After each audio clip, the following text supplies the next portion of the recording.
శబరిమలపైన అయ్యప్ప కోరినట్టుగా ఆలయ నిర్మాణాన్ని అతి వేగంగా జరిపించాడు రాజశేఖర మహారాజు.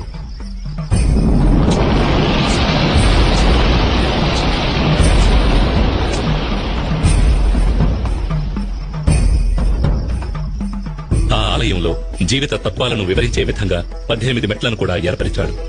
ఈ 18 పవిత్రమైన మెట్లు 18 కొండలకు, 18 మంది దేవతలకు, 18 తత్వాలకు ఆనవాలుగా ఉన్నాయి. 18 కొండలైన ఇంటిపారమల, కాళేకట్టిమల, పుదుచ్చేరిమల, కరిమల, తలైపారామల, దేవరమల, శ్రీపాదమల, మైలాడుమల, మాతంగమల, కాల్కిమల, సిట్రంబలమల, సుందరమల, నాగాంబలమల, గౌండమల, నిలకల్మల, నీలిమల, పొన్నాంబలమల, శబరిమల వంటి కొండలను 18 మంది దేవతలైన వినాయకుడు, శివుడు, పార్వతి, కుమారస్వామి, బ్రహ్మ, విష్ణు, రంగనాథుడు, కాళీ, యముడు, సూర్యుడు, చంద్రుడు, కుజుడు, బుధుడు, బృహస్పతి, శుక్రుడు, శనీశ్వరుడు, రాహు